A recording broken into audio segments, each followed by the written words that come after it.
saya sudah rekam ya. Nah, yang di kelas pengantar PB kemarin juga sudah saya rekam, bukan melalui Big Blue Button sih, tapi saya rekam melalui snap video begitu. Saya mau kirim hanya masih gagal terus, mungkin karena kepanjangan. Jadi saya akan coba terus agar bisa terkirim di grup WA kita di yang kelas pengantar PB.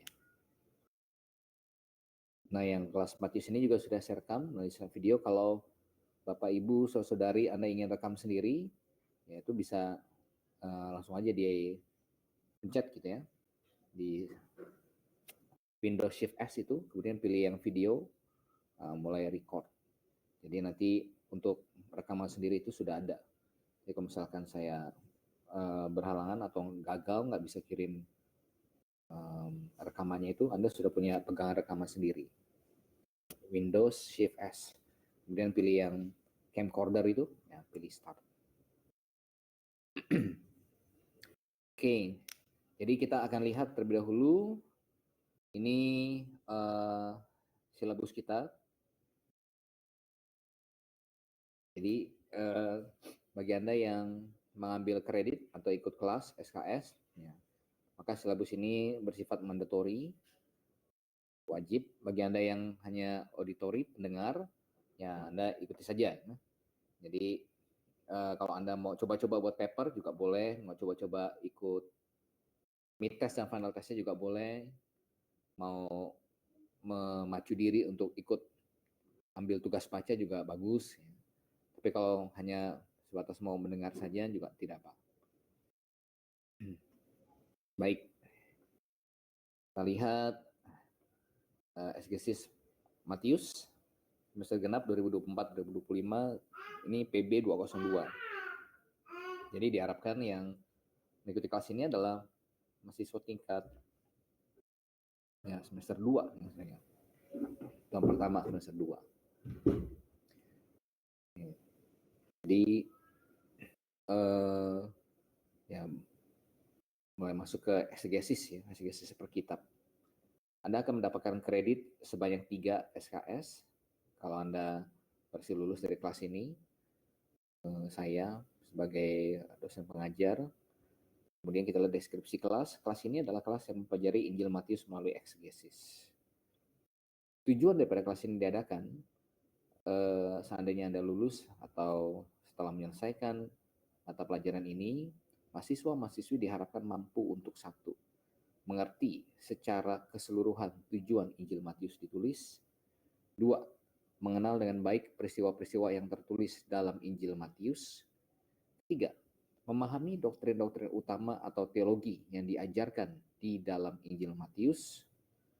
4, mengetahui perbedaan penerjemahan dalam Alkitab Indonesia, King James, dan TR. Kemudian nanti ada bandingannya dengan yang versi-versi modern, ET, sambil kita menelusuri itu. Yang kelima, mengaplikasikan dalam kehidupan Kristiani kebenaran-kebenaran doktrinal dan praktikal yang dipelajari dari Injil Matius. Nah, ini adalah objektif daripada kelas ini. Ya, diharapkan ya, Anda tahu ya, tujuan Injil Matius ditulis, familiar dengan peristiwa-peristiwa yang ada di dalamnya, bisa menarik teologi-teologi yang ada dari dalam Injil Matius.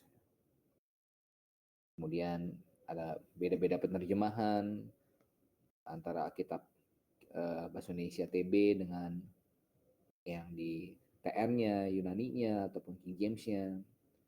Dan tentunya bukan hanya menjadi pendengar, tapi juga menaruh hati kita di situ. Kita tahu secara intelek, pikiran, tapi kita harus juga taruh hati di situ. Jadi menimbulkan kehendak. Jadi bukan menjadi pendengar saja, tapi juga pelaku. Pelaku akan doktrin yang kita dapatkan dari Injil Matius, dari dalam Alkitab, dan ataupun praktek yang kita temui dari Injil Matius. Oke, ini objektif daripada kelas ini. Oke, buku bacaan wajib. Jadi diharapkan dalam satu semester ini Anda membaca full Injil Matius, pasal 1 sampai pasal 28. terserah Anda ya. Kalau 1 hari 1 ya sebenarnya udah selesai, nggak nyampe sebulan itu selesai. Matius 1 sampai 28 ya. Kemudian Anda juga wajib untuk baca buku-buku tafsiran atau komentari tentang Injil Matius. Di Perpus Grafe ada banyak, yang bahasa Indonesia dan bahasa Inggris. Kalau Anda mau cari di luar juga banyak ya. Di luar buku-buku tafsiran tentang Matius. Nah, yang disarankan itu adalah tapi dalam bahasa Inggris nih. Sebentar saya sharekan.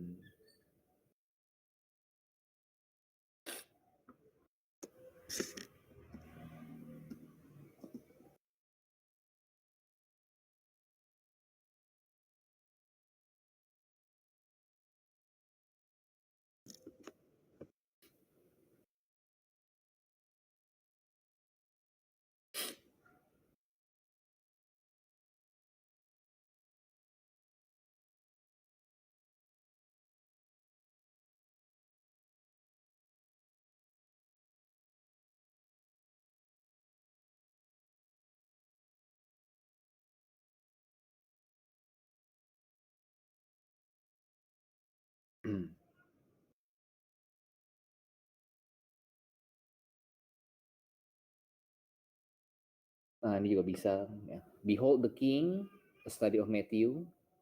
Ini oleh Stanley D. Toussaint. Ini di Amazon ya. Cuman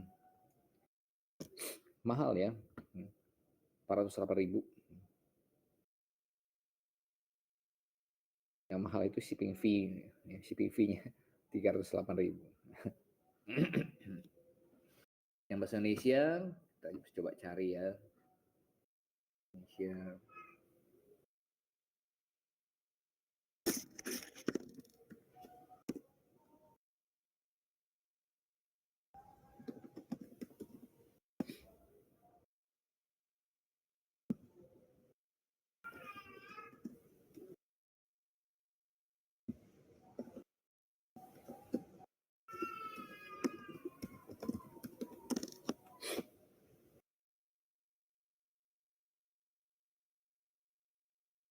Kita lihat. Matthew Henry ada tulisnya. Injil Matius ya, dia bagi beberapa volume ya, Matius 1 14 bagian pertama. Ini juga boleh kalau Anda mau pakai. Injil Matius Leon Morris, Momentum, ini juga bisa. Jadi tafsir Injil Matius, oke. Jadi Anda boleh pakai beberapa buku ini sebagai sumber bacaan. Teologi Matius, oke. Nah, yang saya pakai juga di antara lainnya juga ada ini.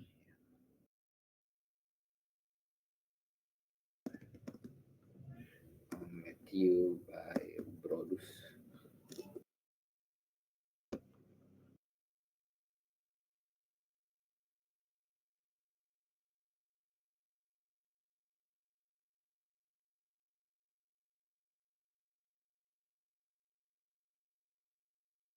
Ini yang saya pakai ya. Antara Matthew Brodus juga Saint di ya di Perpus Grafe juga ada beberapa yang bahasa Indonesia, Anda juga boleh pakai yang itu. Ya.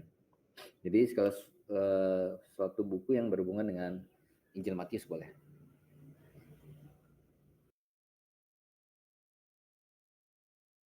Oke, itu buku bacaan. Kemudian syarat kelulusan, nah ini bagian yang ambil kredit ya. Ambil kelas. Jadi pertama kehadiran dalam kelas, meskipun ini kelas online udara, tetap diperlukan kehadiran Anda. Ya, di sini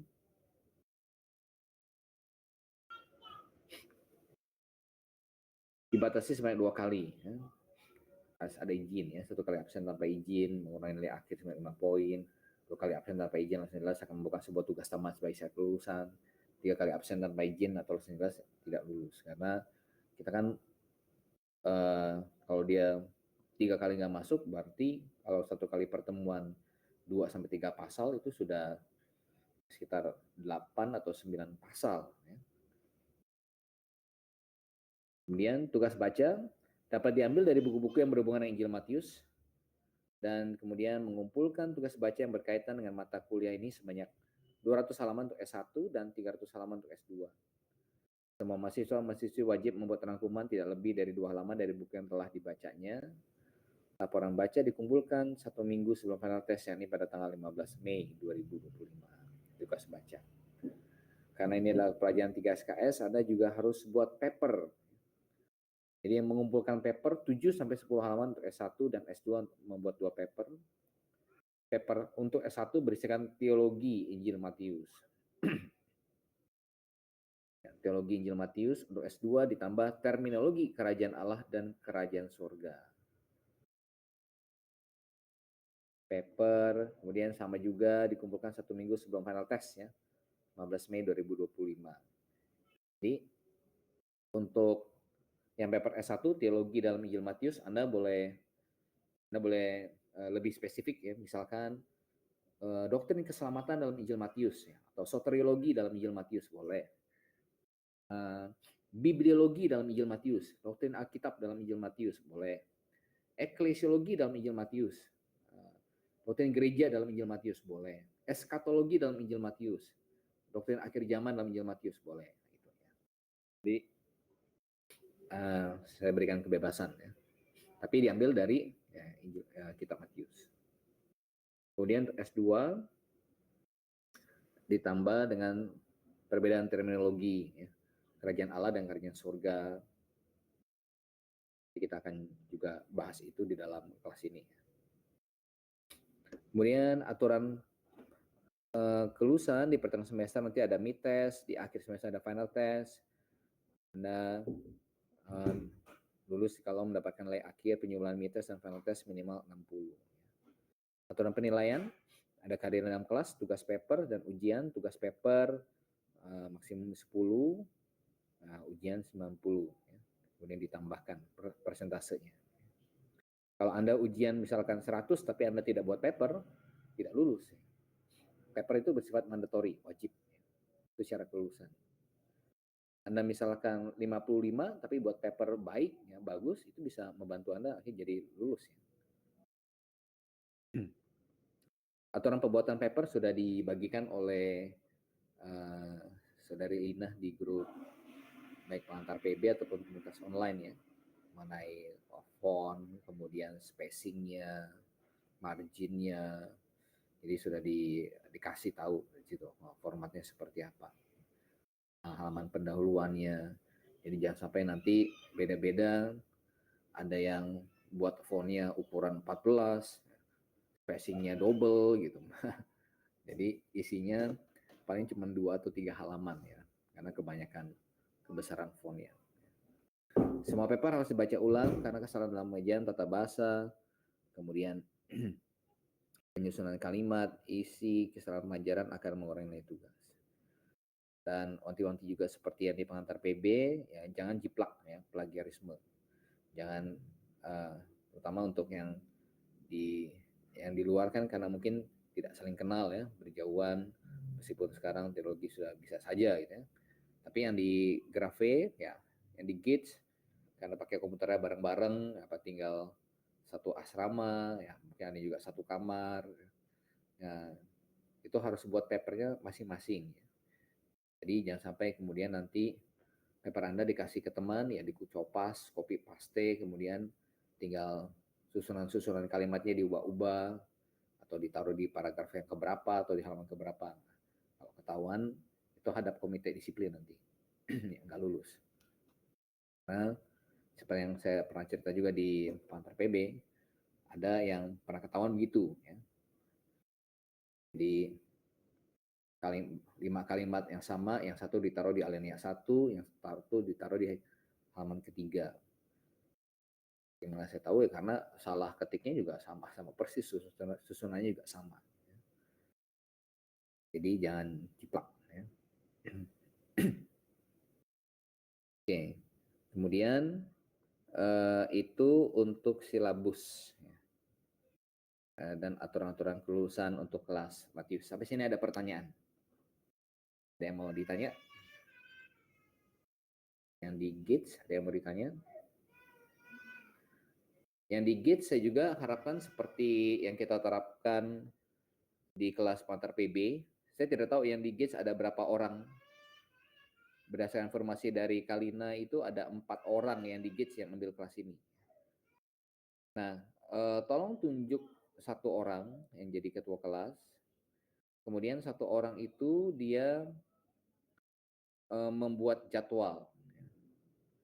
Membuat jadwal per minggu, siapa yang in charge bertanggung jawab untuk menyiapkan video dan audio. Jadi sebelum kelas jam 7 itu, si orang yang bersangkutan yang piket pada minggu itu harus sudah ya 5 atau 10 menit sebelum itu sudah settle, ya, sudah selesai. Jadi audionya ataupun videonya, proyektornya, laptopnya, kemudian screen proyektornya itu sudah ready. Jadi nanti bergantian. Yang di Gates ya. Jadi tunjuk 1 orang, kemudian nanti informasi kepada saya di grup WA Matius, kemudian ada buat ini jadwal, ketua kelas itu buat jadwal piketnya, in charge per minggu. Jadi biar nggak 1 orang terus, tapi bergantian. Oke, baik. Ada pertanyaan sampai sini? Kalau tidak ada, kita masuk ke selanjutnya. Kita mau lihat sekarang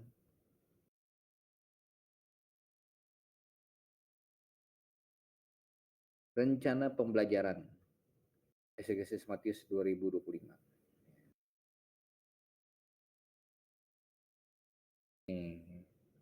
Jadi hari ini tanggal 23, kita akan lihat Matius, kemudian pendahuluan ya, silabus, outline, pendahuluan, kemudian Matius pasal 1.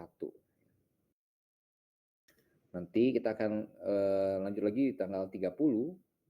30 ini hari Kamis ya, Kamis depan. Tes, suara tidak terdengar. Yang lain bagaimana? Suara terdengar tidak? Kalau di saya ini masih aman ini, masih respon. Yang lain dengar? Tinggalnya di Gates berarti.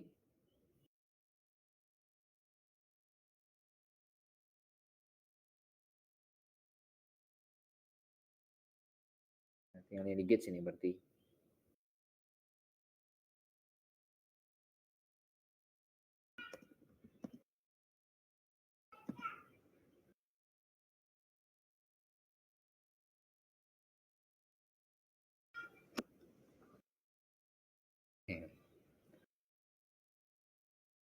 Kemudian tanggal 6 Februari, Matius 56, jadi kita berusaha untuk menyelesaikan 28 pasal dalam 1 semester. Dan berdasarkan pengalaman saya yang sudah-sudah, biasanya nggak sampai ya, tidak selesai. Gitu. Tapi saya akan usahakan, pakai saya bagi begini ya, agar ini bisa menjadi patokan kita. Ya. Biasanya akan dikebut di beberapa minggu pertemuan terakhir. Itu. Tapi ya semoga dengan pembagian ini kita bisa lebih teratur, ya, tertata.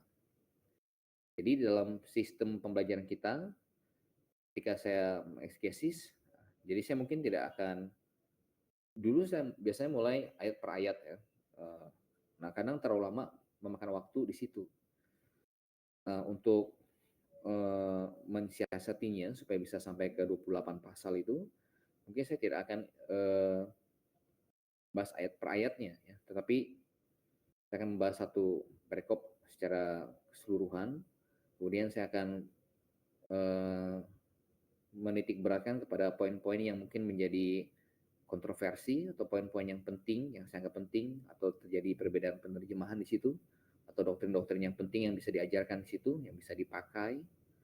Nah, kemudian nanti Sambil Anda mendengarkan, Anda mencatat. Kalau Anda punya pertanyaan tentang ayat-ayat yang mungkin tidak masuk dalam pembahasan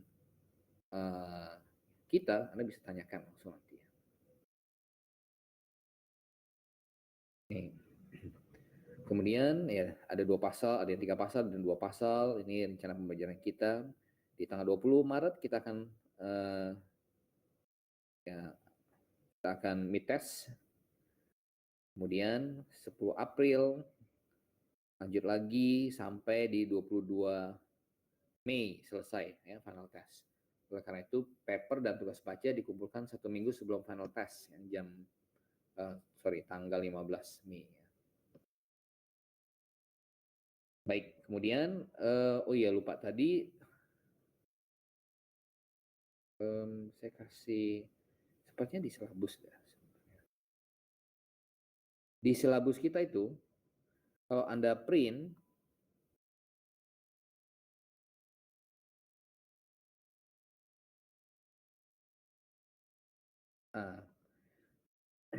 jadi di bawah silabus kita itu kalau Anda print itu ada outline-nya ya. Saya sudah masukkan, saya sudah buatkan outline-nya.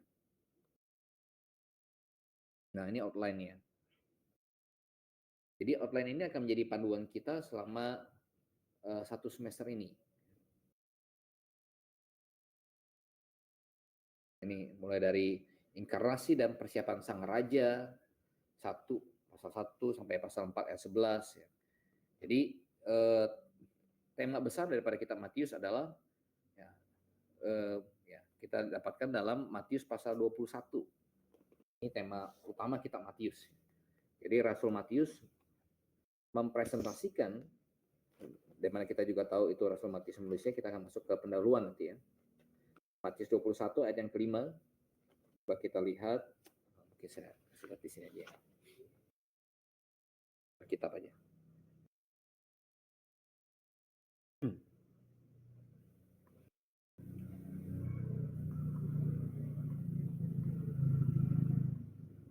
Matius 21 ayat yang kelima.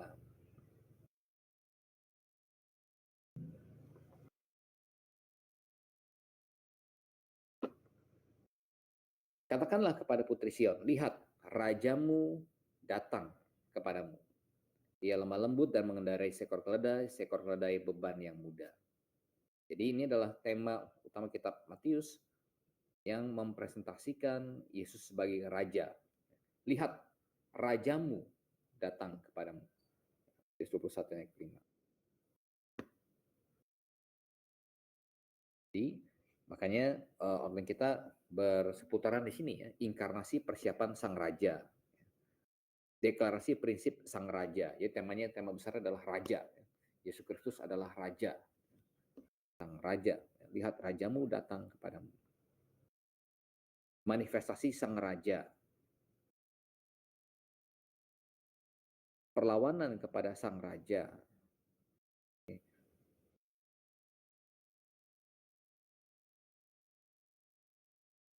Reaksi sang raja. Ini garis-garis besarnya. Presentasi dan penolakan terhadap sang raja.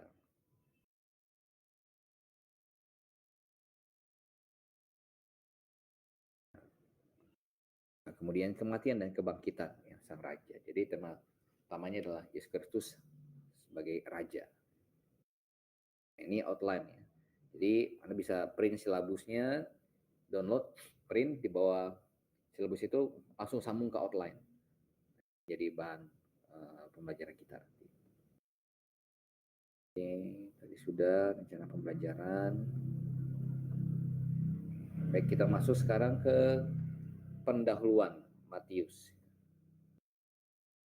Ini juga saya sudah sematkan. Jadi file-file ini angka baiknya Anda download kemudian Anda print. Jadi kalau misalnya saya tulis di sini, Anda bisa sambil tulis juga. Ini pendahuluan.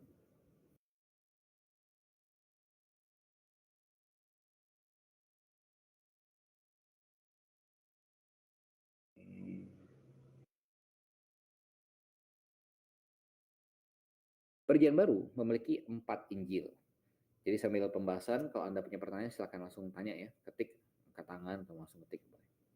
Perjanjian Baru memiliki 4 Injil. 4 Injil mencatatkan akan kemanusiaan, silsilah, kelahiran, kematian, kebangkitan tubuh, dan kenaikan Yesus Kristus.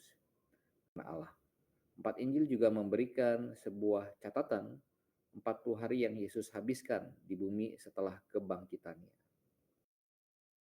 4 Injil, yang kemudian poin berikutnya, 4 Injil, mana ini tulisannya?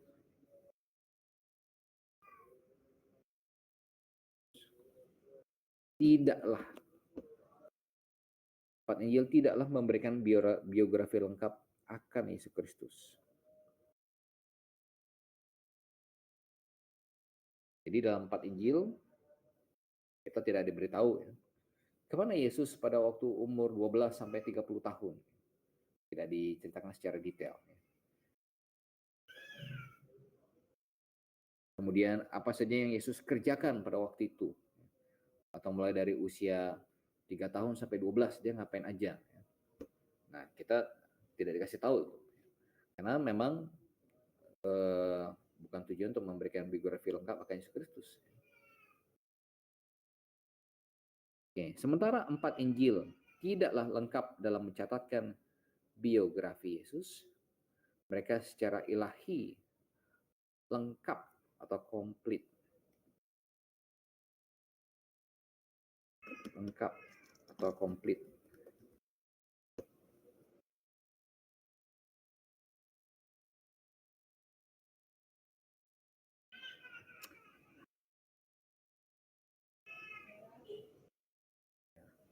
Lengkap atau komplit sebagai pewahyuan Allah mengenai Yesus Kristus. Jadi bukan biografi lengkap, tapi pewahyuan Allah yang lengkap akan Yesus Kristus. Jadi oke. Kita masuk ke selanjutnya.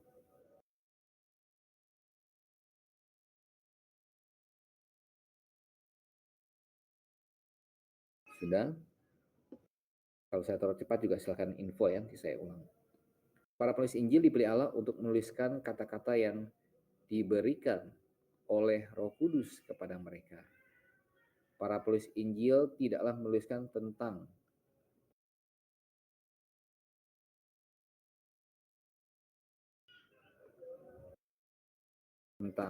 apa yang mereka tahu atau pikirkan tentang Yesus.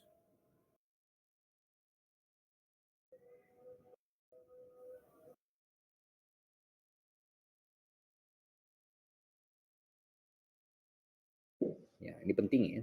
Para penulis Injil tidaklah menuliskan tentang apa yang mereka tahu atau pikirkan tentang Yesus, tapi para penulis Injil mereka menuliskan apa yang diberikan oleh Roh Kudus kepada mereka. Jadi bukan tulisan Matius sendiri, bukan tulisan Lukas sendiri, bukan tulisan Markus sendiri, bukan tulisan Yohanes sendiri, tapi itu tulisan daripada yang dipimpin oleh Roh Kudus sendiri. Kita percaya proses inspirasi itu berjalan ketika para penulis Alkitab menuliskan KPB.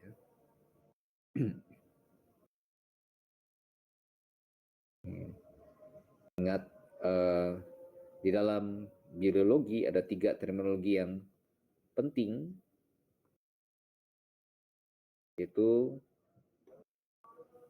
tentang ada revelation atau pewahyuan.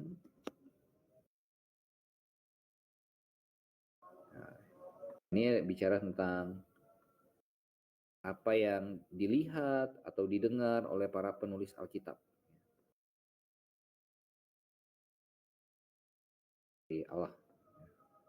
Allah kasih wahyu, baik itu berupa mimpi atau Allah omong langsung atau kirim malaikat kasih penglihatan. Ini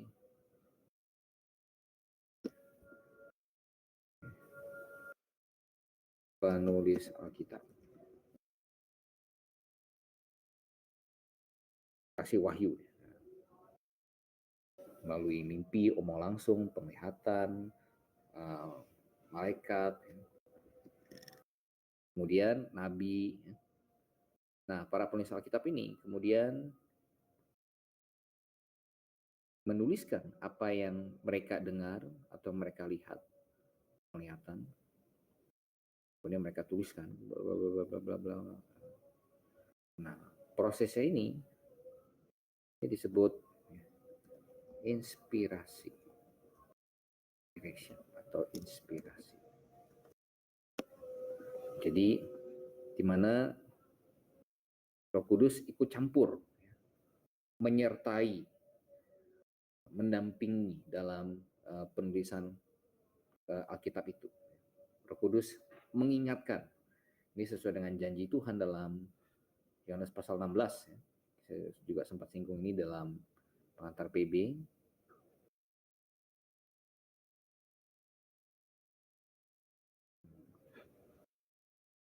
Sharekan dulu.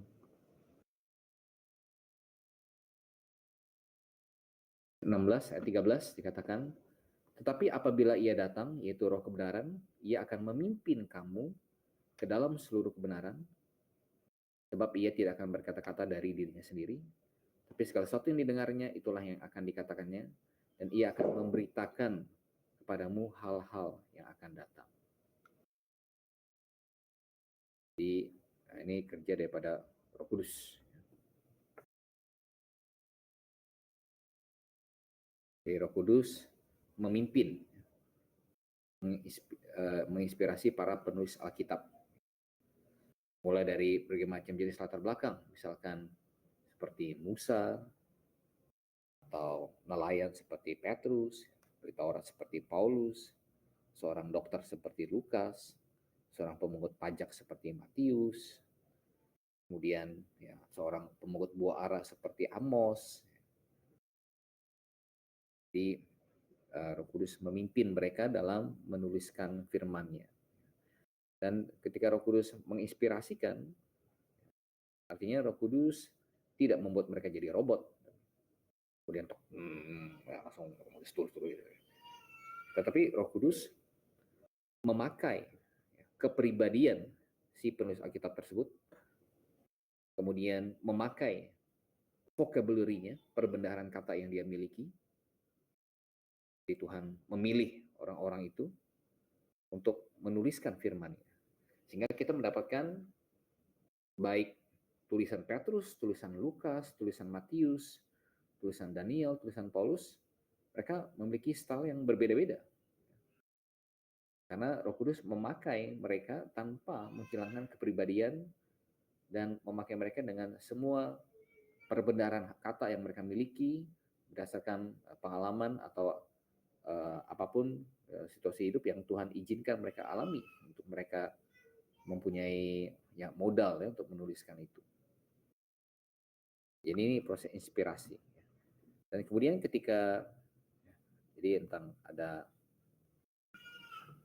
pewahyuan, proses penginspirasian, kemudian ketika kita membacanya,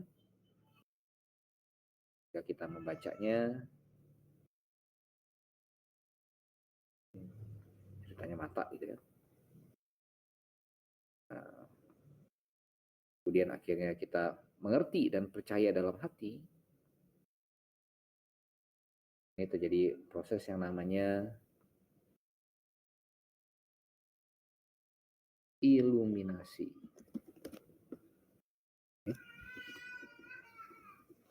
Iluminasi atau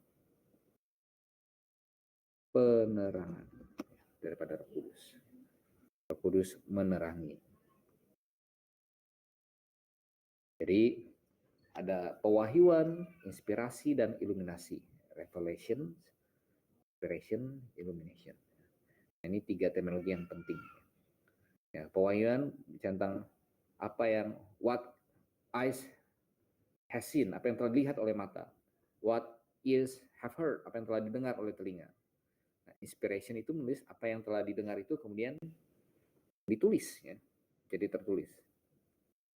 Nah, ketika yang jadi tertulis itu kita baca dan kemudian kita mengerti, kita aminkan, mencelikan mata kita, buat kita bertobat dan percaya, jadi hidup yang patuh terhadap firman Tuhan. Itu adalah penerangan daripada Roh Kudus.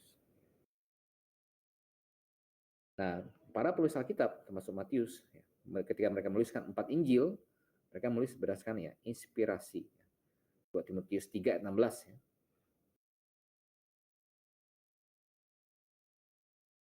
2 Timotius 3 ayat 16.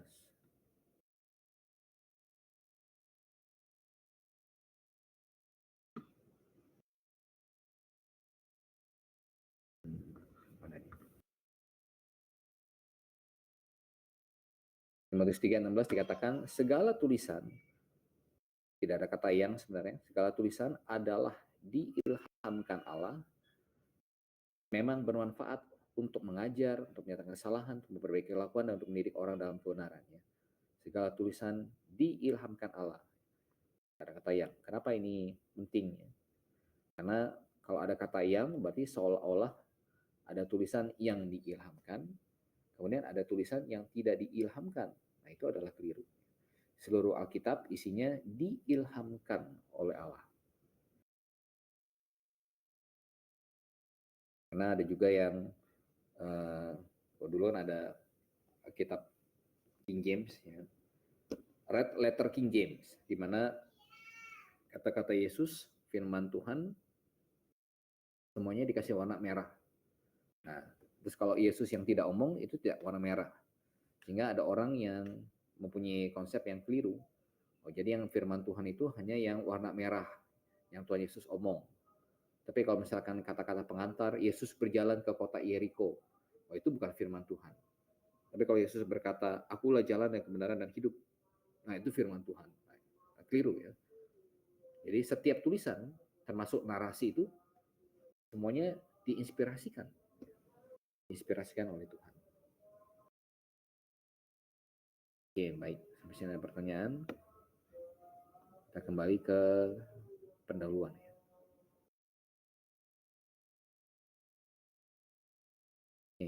Pendahuluan. Keempat Injil berbicara akan satu pribadi. Injil Matius menggambarkan gambaran Yesus sebagai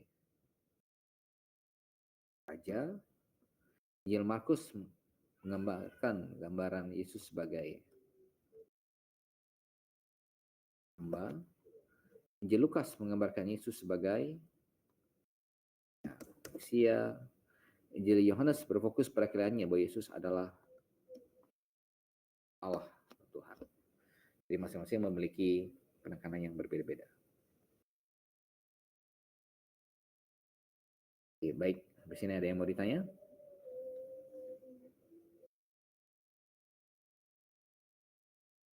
Kalau tidak ada, kita lanjut. Judul Injil Matius dalam bahasa Yunaninya ini, Euangelion kata Mataion. Wah, ini berubah jadi Q ya. Ini Mataion manusia.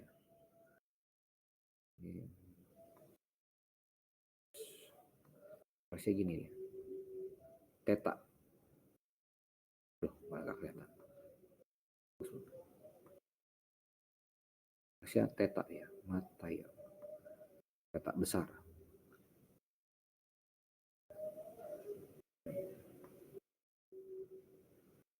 Euangelion, kabar baik. Injil, kata. Kata itu menurut Matius, ya, Mataion. Jadi judulnya ini bahasa Yunani ya. Jadi semua PL kita ditulis dalam bahasa Ibrani, sebagian Aramik. Kemudian semua PB kita ditulis dalam bahasa Yunani. Dan ini juga masuk ke dalam Elpanter PB. Jadi semuanya dalam tulisan bahasa Yunani itu pada awalnya semuanya itu huruf besar-besar. Besar nyambung dia. Kayak Euangelion kata Mataion. Kemudian nanti baru di abad masuk di abad keempat ya, terjadi peralihan antara yang semua tulisannya huruf besar, majuskul, kemudian berubah menjadi kecil semua ya, miniskul. Nanti itu akan kita pelajari di pengantar PB. Oke, mengenai penulis,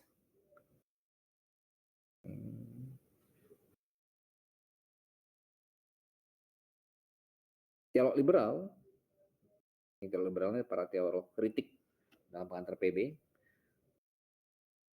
ini bilang begini, actual author, an anonymous second generation Jewish Christian teacher used various sources included Matthew's writing to create what we call the gospel according to Matthew.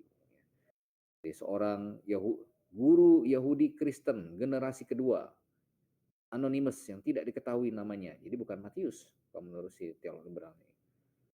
Dia memakai berbagai macam sumber, termasuk juga tulisan asli Matius, kata dia. Ini itu hipotesanya sekali lagi, teorinya. Yang kita bisa tanyakan, buktinya apa? Untuk menciptakan apa yang kita sebut Injil Matius. Kemudian dia bilang lagi, teolog liberal ini, this author was a transcribe. Penulis ini jelas adalah ahli Taurat yang terlatih, sangat familiar dengan Alkitab Ibrani dan fasih dalam bahasa Ibrani, Aramaik, Aram, dan bahasa Yunani. Just as for the other gospel, the title Gospel according to Matthew was not added to the text until the second century. Jadi sama seperti Injil lainnya, judul Injil Matius tidak ditambahkan hingga abad kedua. Jadi bukan Matius. Menurut si teolog liberal ini. Kemudian kita lihat, bahkan seorang profesor di Universitas Baptis pun meragukan Rasul Matius sebagai penulisnya. Ketika ditanya, what do you conclude about the authorship of the Gospel of Matthew? Bagaimana menurut Bapak tentang siapa penulis Injil Matius? The authorship of the Gospel of Matthew is something of a puzzle. Jadi seperti puzzle, ya, membingungkan. It is unlikely that the canonical Matthew represents a straightforward translation of an original Aramaic or Hebrew version composed by the Apostle Matthew, since the author of the Gospel of Matthew probably used the Gospel of Mark as a source. Nah, lihat bagaimana seorang profesor di Universitas Baptis ini terpengaruh dengan para kritik terhadap Alkitab yang percaya bahwa Matius mungkin memakai Injil Markus sebagai sumbernya. Jadi ini adalah salah satu trademark daripada kaum kritik, ya, para teolog liberal, ya, yang percaya Injil Matius dan Injil Lukas itu memakai sumbernya dari Injil Markus. Apa? Kalau kata Spinoza, ya karena mereka terpengaruh dengan paham evolusi yang kompleks muncul dari yang simple, yang sederhana.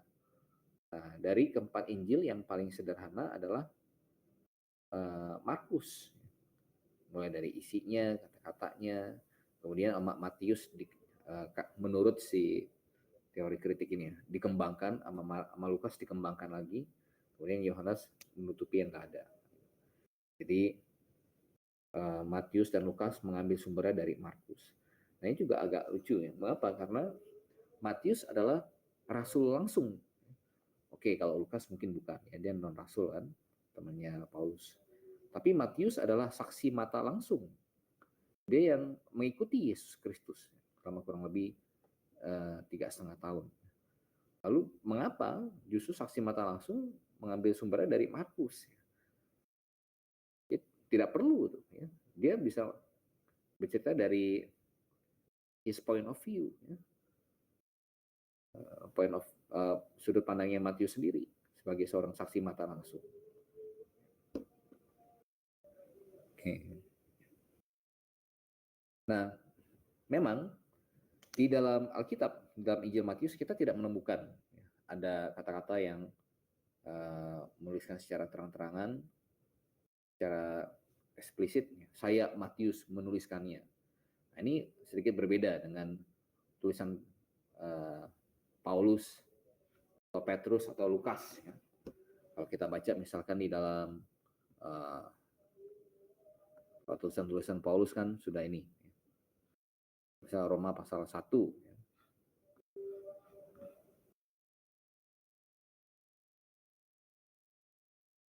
Paulus kan langsung memberitahu ya siapa identitas penulisnya. Dari Paulus, Roma pasal 1. Hamba Kristus Yesus yang dipanggil menjadi rasul dikuduskan untuk memberitakan Injil Allah. Langsung tahu kita bahwa penulisnya adalah Paulus. Kemudian kalau kita lihat lagi misalkan tulisan Yakobus, salam dari Yakobus. Langsung tahu kita siapa penulisnya. Kemudian Timotius dari Paulus, kita tahu siapa penulisnya. Petrus dari Petrus, langsung. Yudas dari Yudas, dan seterusnya. Tapi kalau Matius, kita tidak dapatkan. Dari Matius ada, dia semulai dengan inilah silsilah. Begitu pula dengan Markus. Lukas, kita masih tahu Theophilus yang mulia. Karena itu bla bla bla bla bla bla. Nah, ada petunjuk di sini ya. Aku mengambil keputusan untuk membukukannya dengan teratur kepadamu. Dan terdapat kait kisah Rasul sama ya. Hai Theophilus, dalam bukuku yang pertama. Ini penulisnya berarti sama ini. Dalam bukuku yang pertama berarti Injil Lukas ya. Tapi dalam Matius kita tidak menemukan seperti itu ya. Jadi tidak ada satu pernyataan yang deklaratif yang berkata saya Matius yang menulis ini. Namun dari mana kita tahu dan kita percaya bahwa Rasul Matius yang menuliskannya? Nah,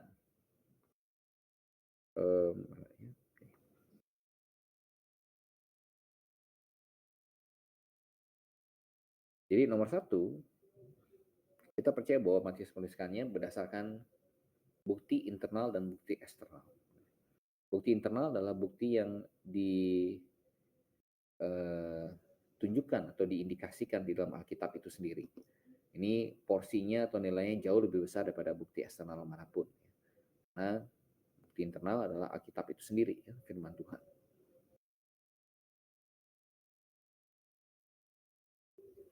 Nah, kemudian ada bukti eksternal, ternyata juga mendukung ya, bahwa penulisnya adalah Matius. Jadi, menurut tradisi orang Yahudi, mereka menerima ya, secara tradisional bahwa Matius yang menuliskan Injil ini. Dan kalau kita lihat dalam Alkitab, tidak ada hal-hal yang istilahnya menentang hal itu di dalam kitab Matius sendiri.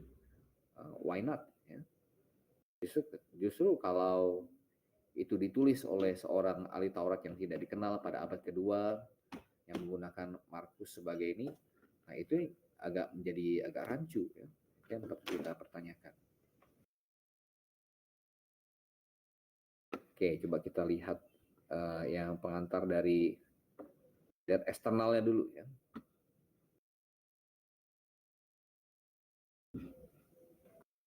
Eksternal. Argumen-argumen yang menunjukkan bahwa Rasul Matius adalah penulis Injil Matius. Apa yang menunjukkan? Pertama, kita lihat argumen secara eksternal dan internal. Secara eksternal, Papias pada AD 80 sampai 155 kata Matthew put together the oracles of the Lord in the Hebrew language and each one interpreted them as best as he could.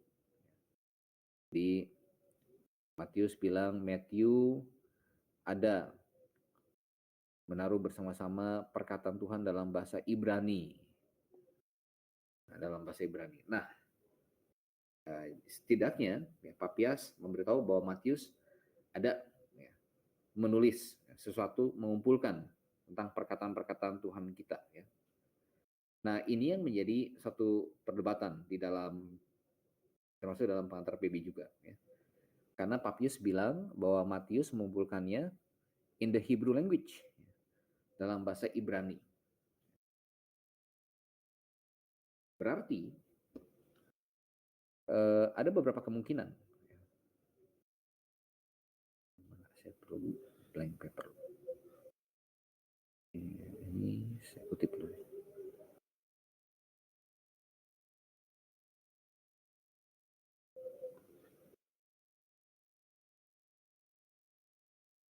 Ada beberapa kemungkinan.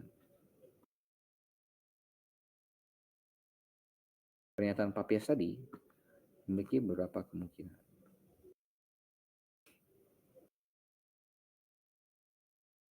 Ini sudah ya, saya hapus dulu.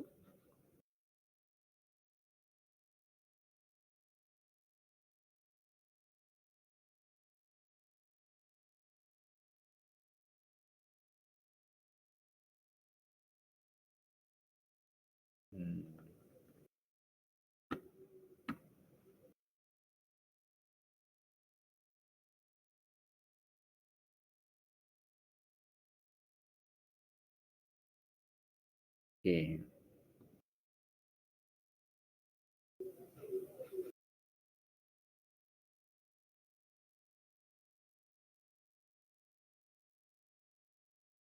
Nah, Papias bilang begini, bahwa Matius memang ada mengumpulkan kata-kata Tuhan dalam bahasa Ibrani. Jadi, ada beberapa kemungkinan. Nomor satu, Papias, kecilin dulu deh.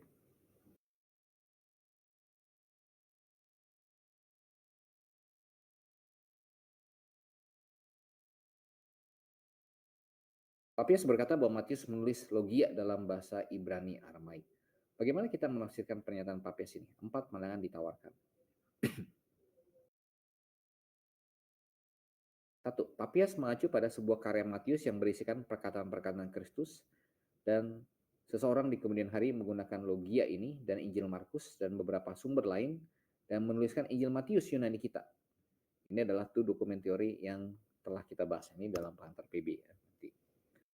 Jadi Matius benar kumpulkan perkataan Kristus, tapi dia tidak tulis Injil Matius. Ingat, ini kemungkinan pertama ya, yang kita tidak percaya tentunya.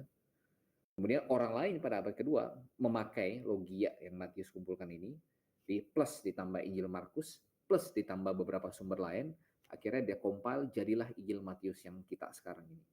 Ya, itu dokumen teori logianya. Jadi ada sumber dari 2 dokumen, dari Injil Markus dan logianya yang dikumpulkan oleh Matius asli. Digabung jadilah Injil Matius. Itu kita menolak ya, menolak. Kemungkinan kedua,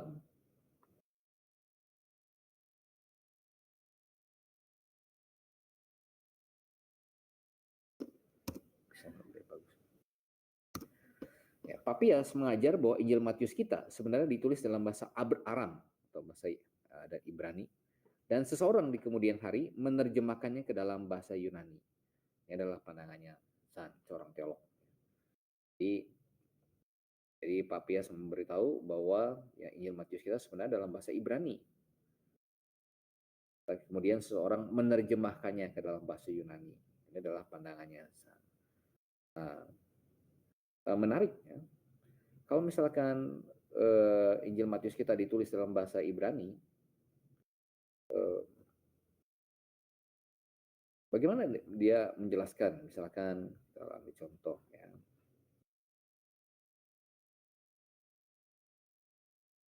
Dalam Matius pasal 1 ayat 23. Kalau ditulis dalam bahasa Ibrani, ya, sesungguhnya anak darah itu akan mengandung dan melahirkan seorang anak laki-laki, dan mereka akan menamakan dia Immanuel. Immanuel kan dalam bahasa Ibrani, Immanuel. Ini kata Ibrani. Im artinya itu bersama. Manu itu artinya kita. El artinya Allah. Jadi bersama kita Allah. Jadi yang bersama kita ini, bayi yang bersama kita ini adalah Allah. Allah menyertai kita. Lihat ada frase yang berarti. Kalau ditulis dalam bahasa Ibrani, semuanya ini Immanuel, yang berarti Immanuel, harusnya begitu. Tidak perlu lagi ada penerjemahannya. Immanuel ini bahasa Ibrani. Nah, justru indikasinya adalah ini semua ditulis dalam bahasa Ibrani. Kemudian ketika Matius ini semua ditulis dalam bahasa Yunani. Ketika Matius memakai kata Ibrani Immanuel, kemudian Matius menerjemahkannya, yang berarti Allah menyertai kita. Kalau itu dalam bahasa Ibrani, Immanuel yang berarti Immanuel. Jadi tidak masuk akal.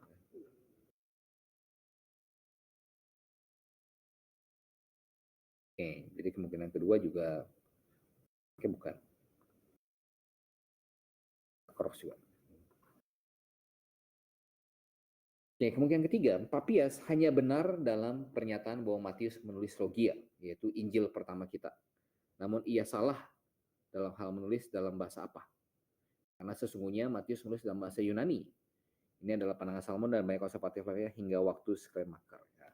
Ini memungkinkan, ya. Karena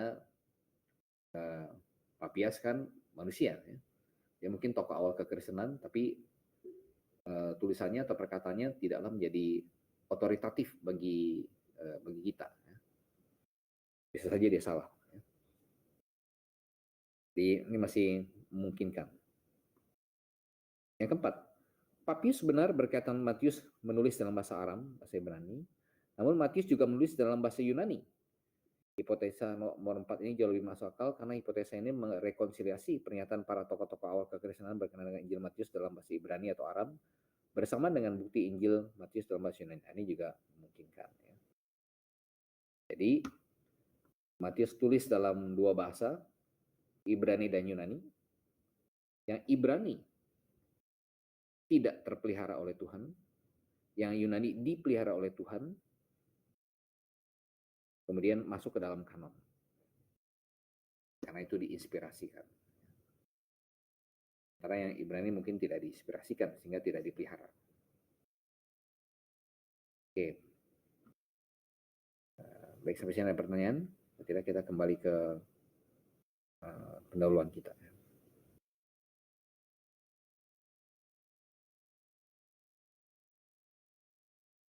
Kemudian kita lihat juga kutipan dari Irenaeus, masih di bukti eksternal. Irenaeus pada tahun yang hidup 120 dan 190, yang masuk abad kedua, masih awal-awal sekali ya. Berarti Injil Matius sudah ditulis sebelum tahun itu. Now the gospel in which Christ is enthroned are like this. Matthew proclaimed his human birth, saying, the book of the generation of Jesus Christ, son of David, blah, blah, blah, blah. For this gospel is manlike, and so through the whole gospel, Christ appears as a man of humble mind and gentle. Di Irenaeus mengutip berkata bahwa Matius memproklamasikan kelahiran manusianya dengan berkata, ya, dia kutip Matius 1 ayat 1. Ya. Ini menguatkan kepenulisan Matius sebagai Injil Matius, ditekankan oleh Irenaeus pada abad kedua. Kemudian ketiga, tradisi memberitahu bahwa Rasul Matius menulis sebuah Injil.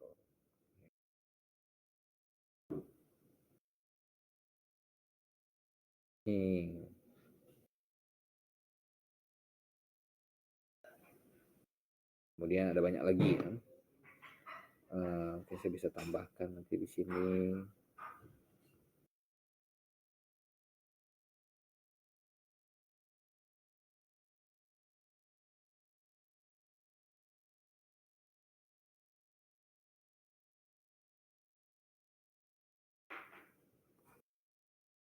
Ya, mungkin saya bisa tambahkan, ada banyak lagi sebenarnya kesaksian dari yang eksternal.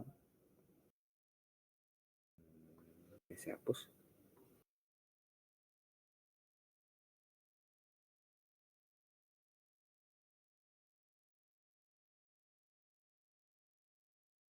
Ini beberapa contoh eksternal lainnya. Saya masukkan di bahan pengantar PB sebenarnya.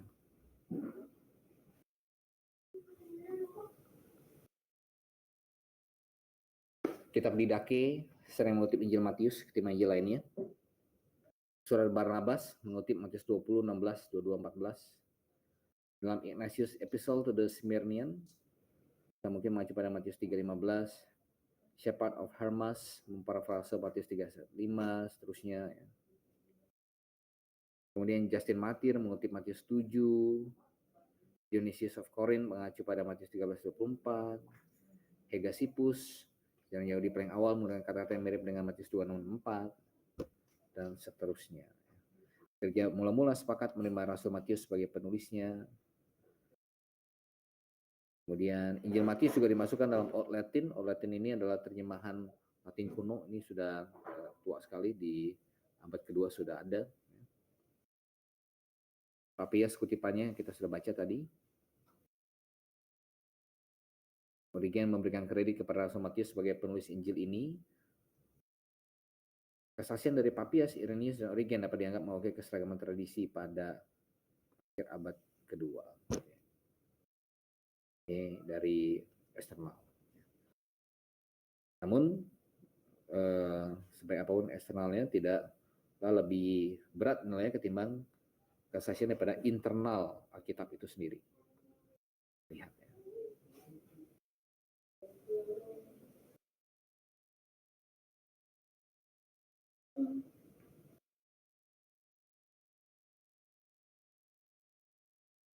Oke, internal.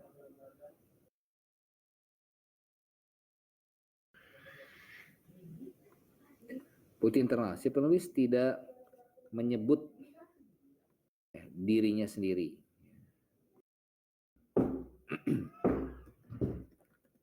Menyebut dirinya sendiri. Markus 2:14, Lukas 5:27 menyebut namanya dengan sebutan Lewi.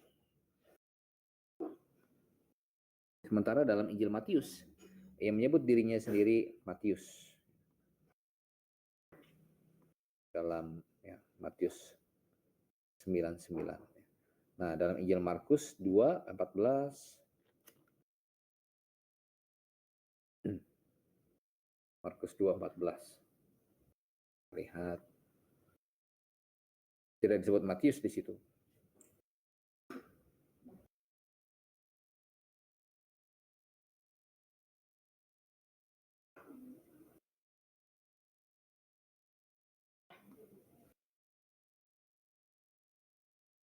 Markus 2:14 dibilang, ia melihat Lewi, anak Alfeus, duduk di rumah cukai.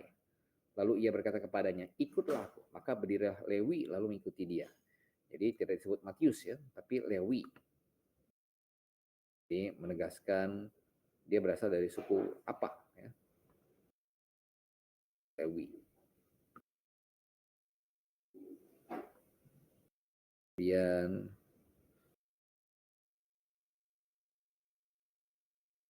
Lukas 5 ayat 27. Kita lihat lagi.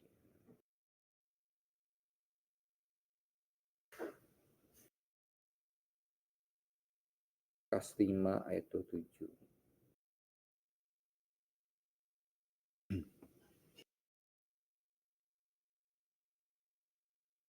Kemudian ketika Yesus pergi keluar, ia melihat seorang pemungut cukai yang bernama Lewi sedang duduk di rumah cukai. Yesus berkata kepadanya, ikutlah aku. Sekali lagi disebut Lewi. Coba kita bandingkan dalam Matius sendiri. 9. Setelah Yesus pergi dari situ, ia melihat seorang yang bernama Matius duduk di rumah cukai. Lalu ia berkata kepadanya, ikutlah aku. Maka berdirilah Matius lalu mengikuti dia. Jadi ini perikopnya sama. Jadi Lewi ini berarti memiliki dua nama ya, satu Lewi, satu Matius.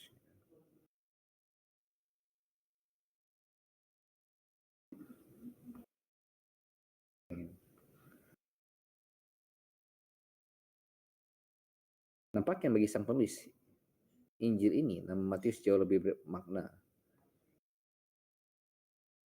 Karena Tuhan yang memberikannya dibandingkan nama Lewi. Jadi Matius sendiri memakai nama Matius.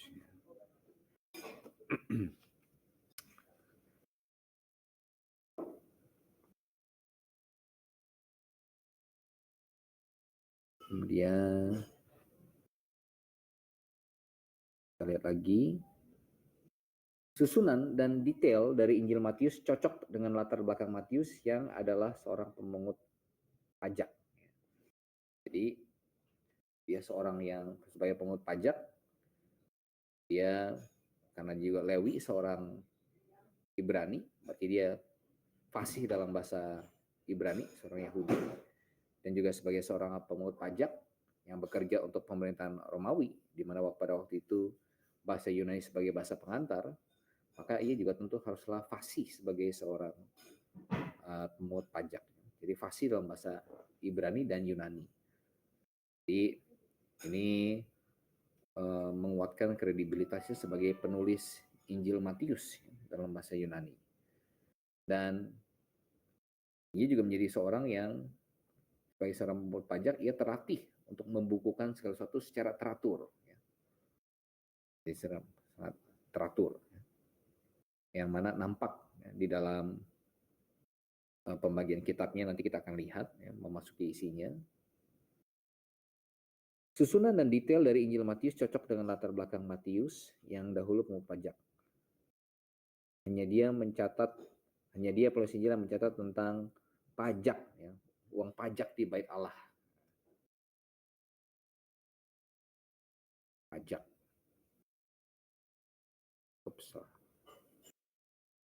Pajak, biaya pajak di bait Allah. Jadi Injil lainnya tidak ada, Markus, Lukas, Yohanes yang memiliki minat, ketertarikan terhadap pajak.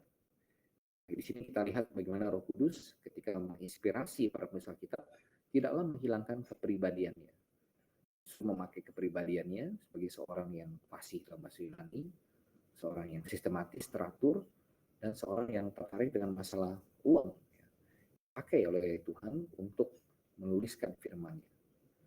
Pajak di bait Allah, kalau kita lihat dalam Matius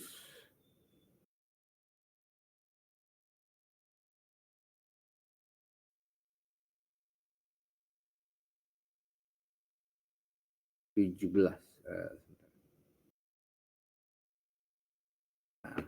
ayat 27. Nah, ini.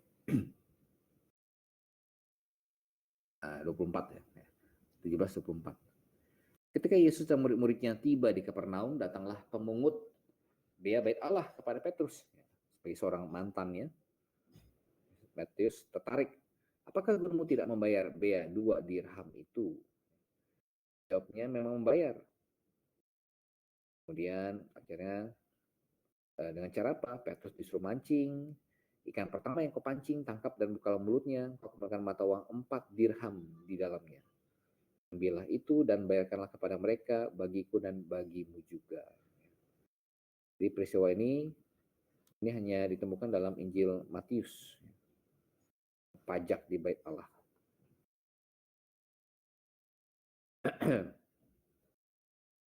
Jadi kita lihat ada ketertarikannya.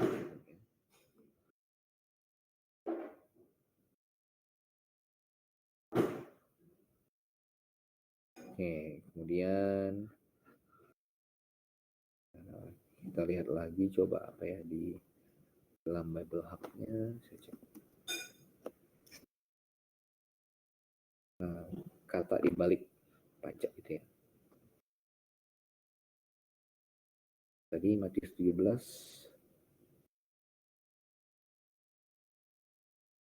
ayat 24 ya.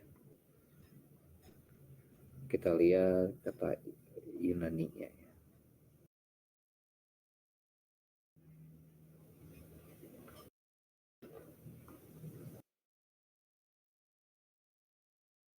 Matius 17 ayat 24.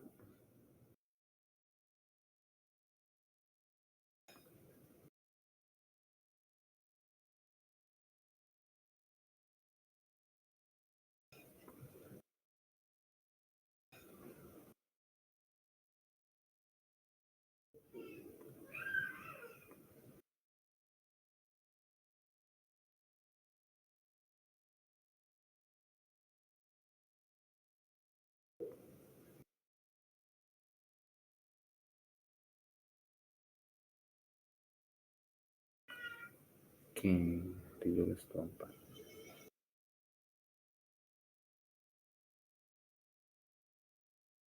Oke.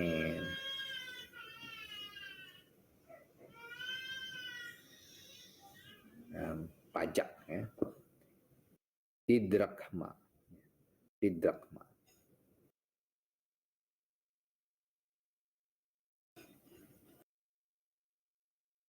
Ini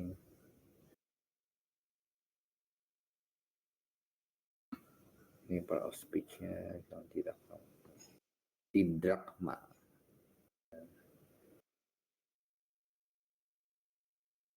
Hanya terjadi 2 kali ya. Hanya ditemukan dalam ayat ini ya. Two occurrences. Matius 17 ayat 24 didragma ya. Peti pajak untuk baik Allah ya, didragma. Jadi kas ya Matius. Ya, tidak ditemukan di bagian Alkitab lainnya.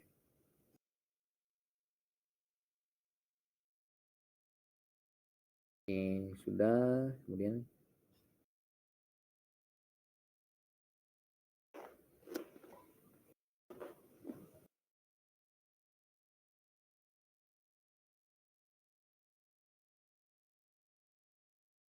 nomor 3.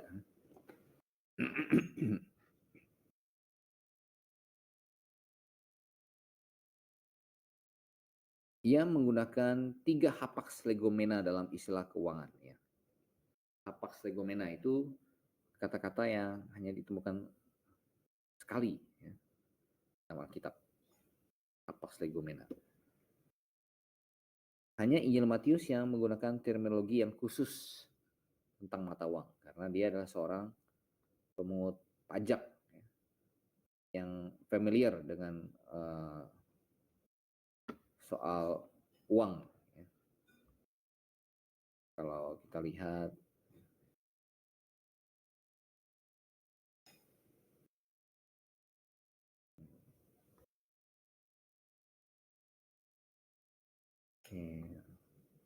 agak gelap.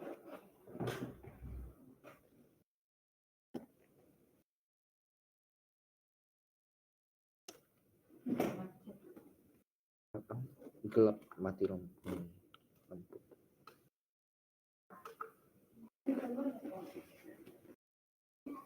Oke.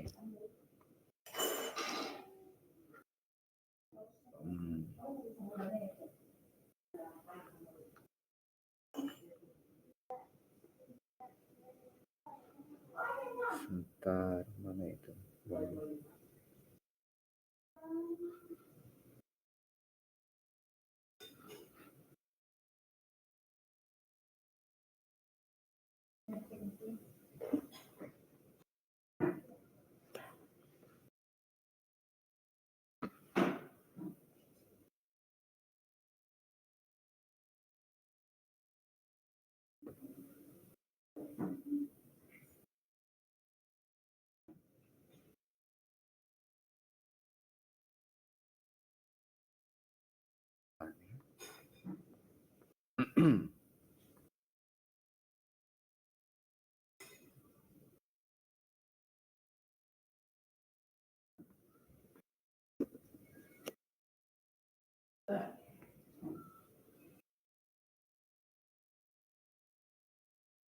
Ini dia.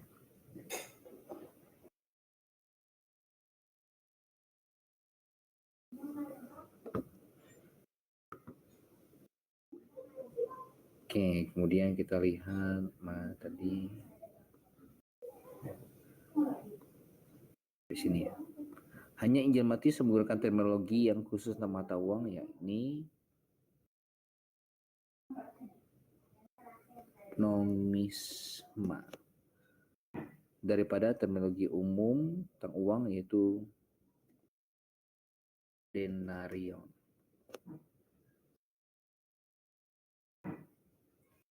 Nomisma, denarion.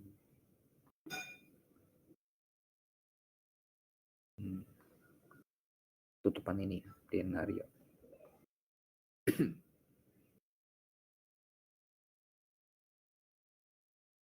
Nah, nomisma ini kita bisa temukan dalam Matius 2.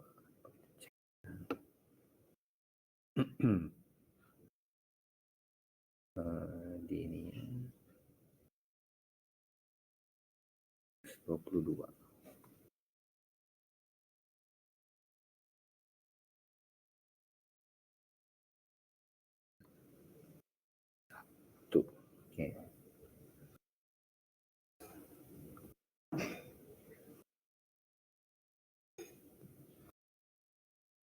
Oke, ini saya share dulu. Kita lihat lagi di Bubble Hub-nya. Nomisma ini 22 ayat 19. Show me the coin of the tribute. Kata Yesus, tunjukkan aku koin. Ya, koinnya kaisar itu. Nah, kata di balik koin itu adalah nomisma, ya, koin. Kan ya, nomisma, koin. One occurrence. Jadi hanya terjadi satu kali, ya, hapax legomena. Show me the coin. The tribute money. Nomisma, tribute money. Upeti itu kaisar. Karena uang biasanya pada umumnya dipakai katanya denarion, ya, berapa dinar. Nah, hanya Matius ini memakai kata nomisma.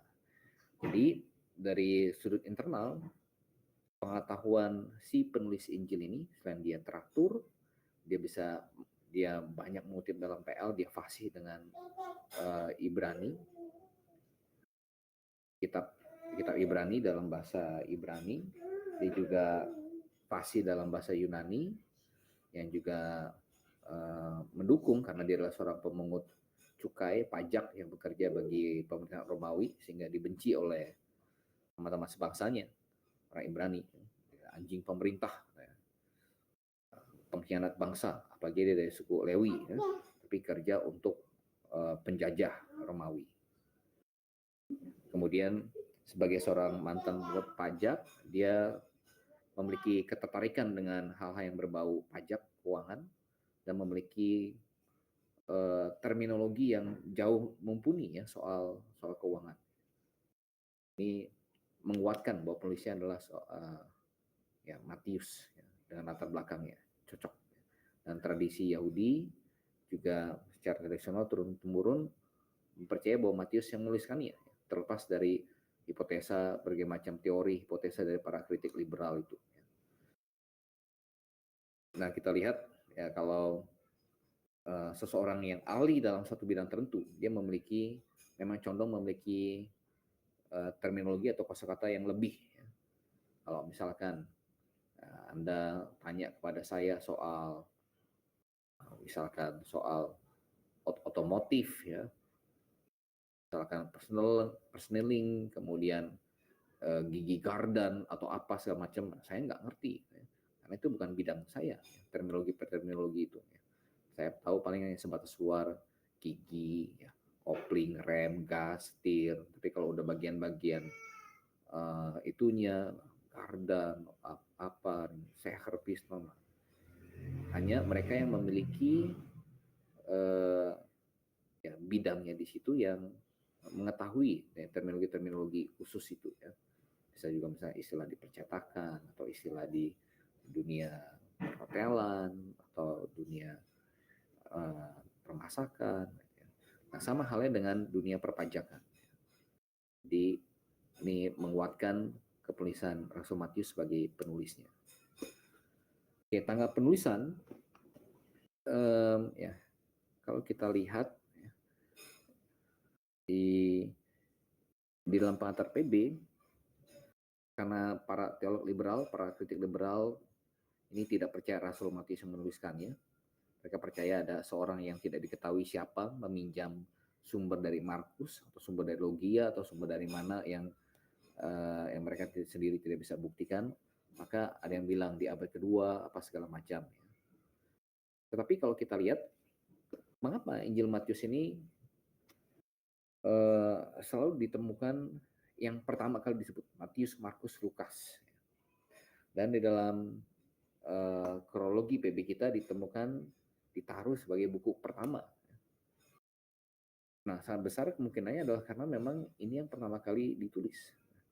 Dan atas inspirasi Roh Kudus yang bekerja, akhirnya masuk ke dalam kanon, sebagaimana kitab Kejadian mengawali Perjanjian Lama, maka kitab Matius mengawali Perjanjian Baru dengan menceritakan tentang pribadi ya, Yesus Kristus. Jadi ini sangat cocok. Dan indikasi penulisannya kalau kita lihat di dalam Alkitab itu sendiri secara internal, kita lihat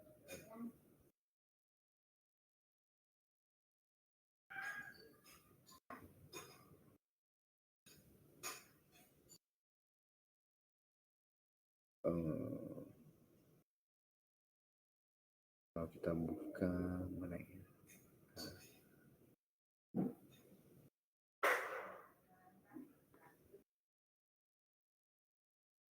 Matius 24.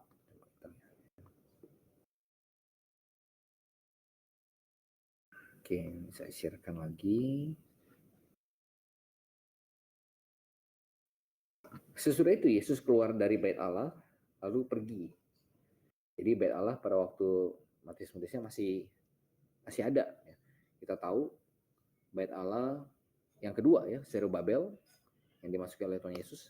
Bait Allah Zerubabel dan dipugar oleh Herodes karena Herodes mau ambil hati orang Yahudi. Itu dihancurkan oleh Jenderal Titus pada tahun 70 AD, ya, 70 Masehi. Ini sebelum tahun 70. Yesus keluar dari bait Allah lalu pergi, lalu datanglah murid-muridnya dan menunjuk kepada bangunan-bangunan bait Allah. Jadi masih ada waktu itu. Ia berkata kepada mereka, kamu melihat semuanya itu? Aku berkata kepadamu, sesungguhnya tidak ada satu batu pun di sini akan dibiarkan terletak di atas batu yang lain, semuanya akan diruntuhkan. Jadi pada waktu dituliskan ini masih belum diruntuhkan. Kapan diruntuhkan? Pada tahun 70 itu. Jadi ini masih berupa nubuatan. Nah, sehingga kita percaya ditulis ya sebelum tahun 70. Meskipun tidak ada batas waktu yang lebih pasti gitu ya.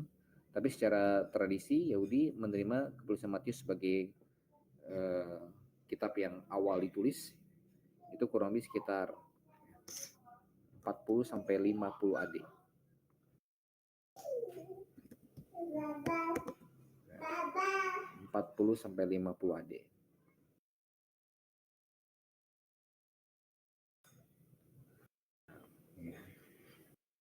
Ini kurang lebih ya tahun penulisannya. 40 sampai 50 AD. Kemudian ya, tujuan tulisan ya, untuk menunjukkan Yesus dari Nazaret adalah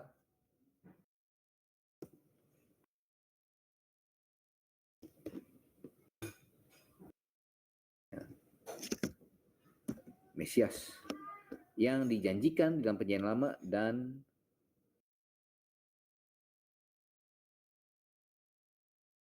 Mesias yang dijanjikan dalam Perjanjian Lama dan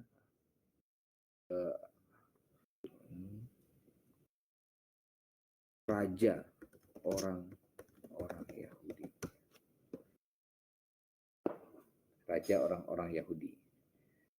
Jadi ingat pada waktu itu Israel dengan Yudaismenya masih ada ya. Masih berupa satu entitas. Ya. Waktu itu masih ada imam besar, masih ada bait Allah, masih ada persembahan-persembahan korban di bait Allah. Ada imam besar ya waktu itu kan. Tetapi kita lihat bahwa di dalam Perjanjian Baru ini sekarang Tuhan sedang memakai satu institusi baru. Ya, Tuhan sedang menyiapkan satu institusi baru. Apa itu? Bahwa Tuhan tidak lagi memakai bangsa Yahudi dengan Yudaismenya, tapi Tuhan mempersiapkan satu institusi baru karena bangsa Yahudi telah menolak dia, yaitu gereja atau jemaat lokal. Jadi ketika misalkan Sabat orang-orang Yudaisme pada kumpul di bait Allah, mereka mempersembahkan korban dengan ada imam besar di sana. Nah, sementara Yesus dengan murid-muridnya yang 12, kemudian ada lingkaran lebih besar 70, mereka kumpul sendiri ya, di rumah. Mungkin orang-orang Yahudi akan bertanya, ini kalian orang Yahudi, tapi kok nggak pergi ke bait Allah? Kan bukannya penganut Yudaisme. Ngapain kalian di sini nggak pergi ke bait Allah? Ada imam besar di sana. Nah, Matius ingin menunjukkan bahwa sekarang jadi peralihan, ya, satu transisi. Bahwa yang kita nantikan selama ini, Mesias yang dijanjikan dalam Perjanjian Lama itu, imam besar yang mempersembahkan korban tiap tahunnya itu adalah guru kita, ya. Yesus dari Nazaret. Dia yang menggenapi nubuatan tentang Mesias itu. Dialah raja yang selama ini dinanti-nantikan.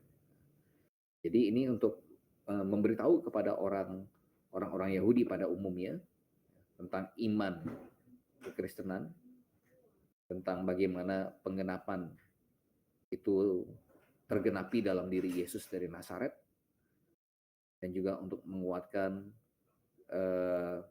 kepada misalkan keluarga-keluarga Yahudi yang anaknya sekarang jadi Kristen, sementara orang tuanya masih pergi ke Bait Allah, untuk menunjukkan kepada mereka tentang siapa Yesus Kristus itu.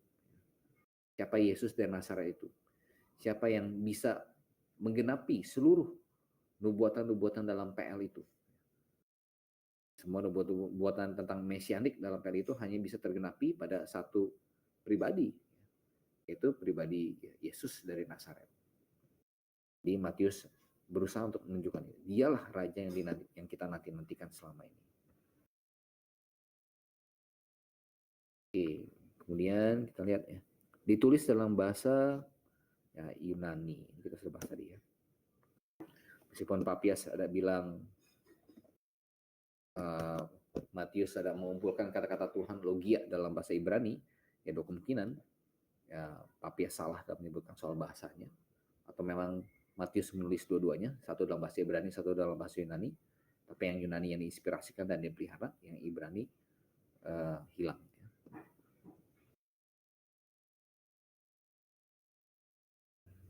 Oke, sudah ya. Bahasa Yunani adalah bahasa internasional digunakan oleh zaman Tuhan Yesus menjadi manusia dan pada masa rasul-rasul. Dalam Injil Matius terdapat bagian-bagian yang ditulis dalam bahasa Ibrani di mana rasul mengartikannya dalam bahasa Yunani. Kalau Injil Matius dalam bahasa Ibrani, maka ia tidak perlu mengartikannya lagi. Oke.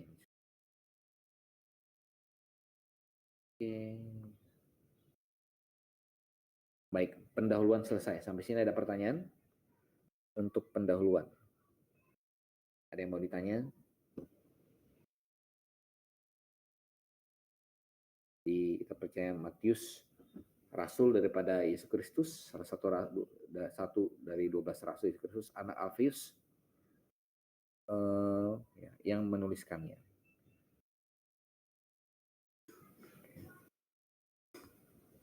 Oh ya, tinggalannya.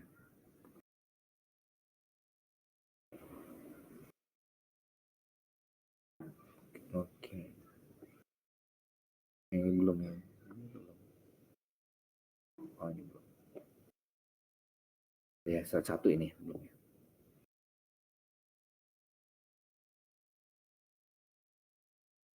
Oke, dari halaman 1 ya. Kita percaya bahwa Paulus adalah salah satu dari 12 rasul. Dari 12 rasul Yesus Kristus yang bernama Matius.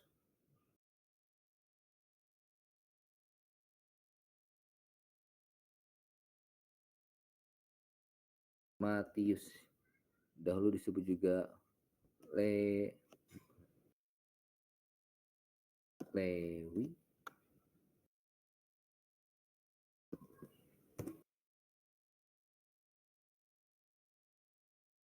Dalam ini Lukas 5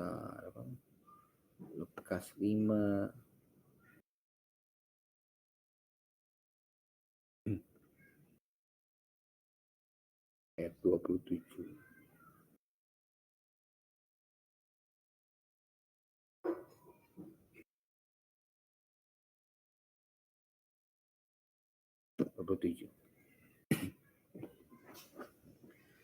Lukas 5 27.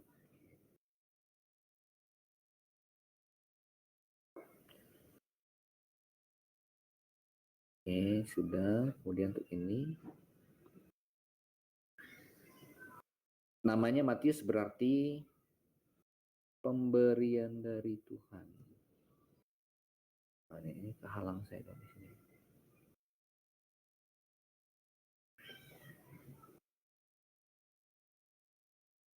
Pemberian dari Tuhan. Oke, dia lebih suka pakai yang Matius. Lewi berarti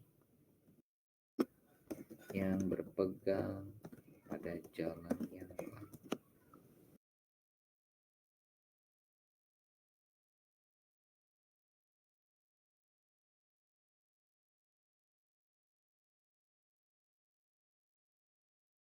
Dahulu pekerjaan adalah seorang pemungut cukai pajak, namun setelah dipanggil oleh Tuhan, ia menjawab panggilan tersebut dan menjadi salah satu dari 12 rasul Kristus dan memberikan kehormatan sebagai penulis kitab pertama dalam perjanjian baru. Ia adalah anak Alfeus. Pendahuluan.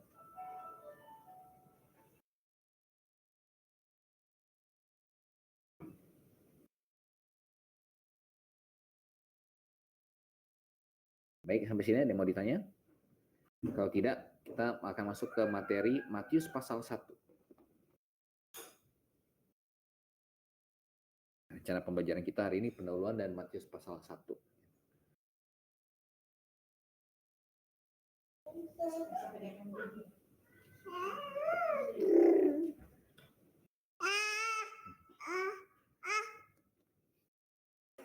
Matius pasal 1. Sudah? Oke, saya bisa lanjutkan? Lanjutkan ya. Kita kembali ke outline. Outline bisa Anda dapatkan di silabus. Kemudian di bawahnya silabus itu ada outline ya. Kita lihat yang di 3. Inkarnasi dan persiapan sang raja. Pasal 1 ayat 1 sampai pasal 4 ayat 11. Jadi tema utama daripada kitab Matius adalah mempresentasikan Yesus sebagai raja. Lihatlah rajamu datang menggunakan keledai beban yang mudah. Jadi di dalam perjanjian lama kita lihat saya perlu black.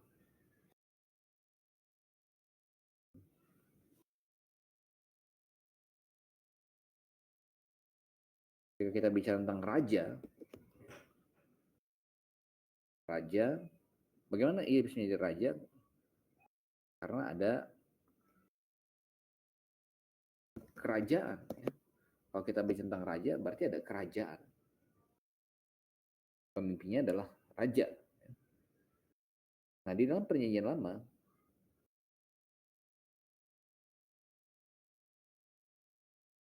bangsa Yahudi sudah familiar dengan istilah Mesias yang diurapi.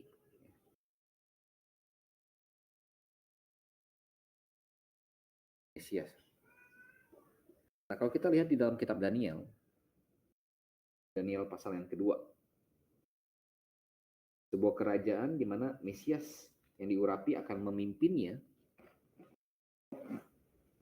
Daniel pasal yang kedua, ketika Nebukadnezar bermimpi, ia melihat sebuah patung, kepalanya dari emas, dadanya dari perak, pinggangnya dari tembaga, kakinya dari besi. Ini ada campur tanah liat di jarinya. Nah, yang dari emas ini, dan dia bilang pada Nebukadnezar, tuankulah itu kepalanya di Babel.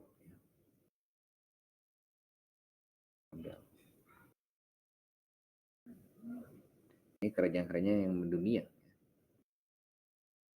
Sebelumnya ada Asyur, tetapi kan yang dikasih lihat kan mimpinya kan ada mulai dari zamannya Nebukadnezar, ya, Babel. Kemudian lihat dadanya terbuat dari perak, adalah pengganti kerajaan daripada tuanku itu. Ini kita berdasarkan sejarah kita tahu ini adalah Media Persia. Media Persia dengan Koresi, Darius, Artaxerxes. Setelah Media Persia, buat Artaxerxes, kemudian muncullah kerajaan Yunani, Xerxes berusaha untuk menghancurkan Yunani, ditahan oleh the 300 of Spartan di pertempuran Thermopylae itu. Dari situ kemudian bangkit ya, bangsa Yunani dan muncul menjadi sebuah bangsa yang cepat sekali ya, di bawah Alexander Agung,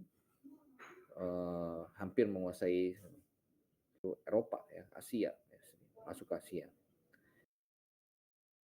dari tembaga. Kemudian dari Yunani dikalahkan oleh Romawi.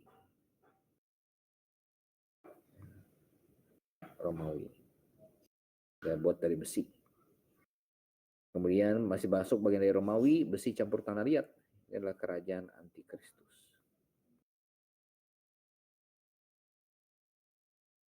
Antikristus.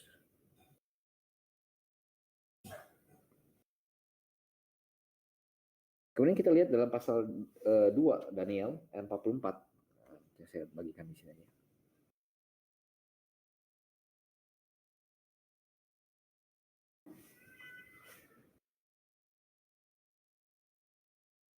Daniel pasal 2 ayat 44.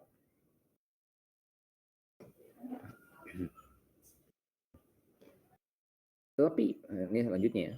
Kerajaan keempat keras seperti besi, ini Romawi ya, seterusnya lagi, besi sebagai lagi tanah liat, antikristus.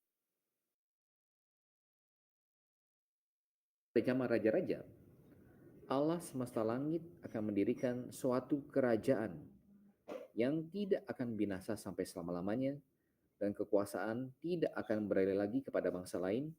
Kerajaan itu akan menemukan segala kerajaan dan menghabisinya, tetapi kerajaan itu akan tetap untuk selama-lamanya. Jadi kerajaan apa itu? Kerajaan yang didirikan oleh Allah semesta langit. Pada dalam King James-nya dikatakan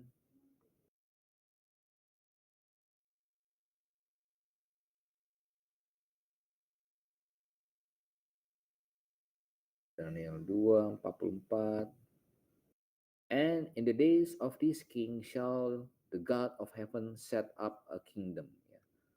What kingdom is that? A kingdom that is set up by God of heaven. What do you call that? Kita sebut apa itu? Sebuah kerajaan yang didirikan oleh God of heaven. What kingdom is that? Kita sebutnya kingdom of heaven. Kingdom of heaven. Sebuah kerajaan yang didirikan oleh God of heaven, Allah semesta langit. Kingdom of heaven.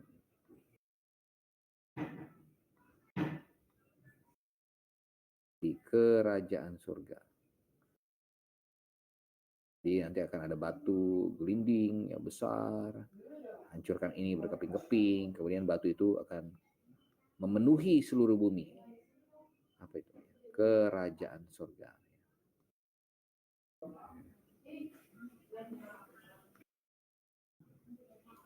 Menjadi hilang semuanya.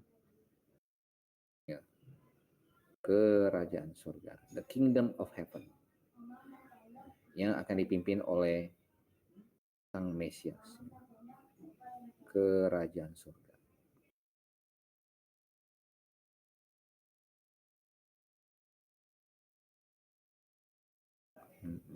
Surga. Yang akan dipimpin oleh Mesias sendiri. Raja, Tuhan sendiri. Nah, kerajaan surga, kerajaan yang mana yang akan dipimpin oleh Mesias sendiri, Yesus. Ini mengacu pada kerajaan 1000 tahun.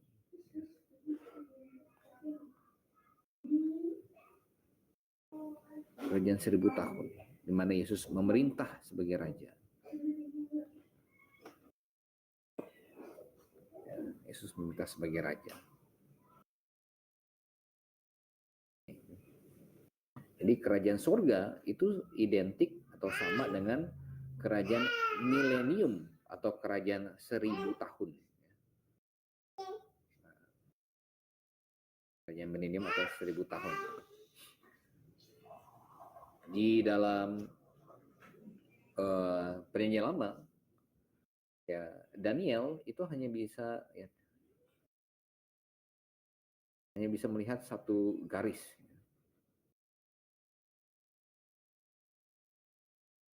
hapus gitu.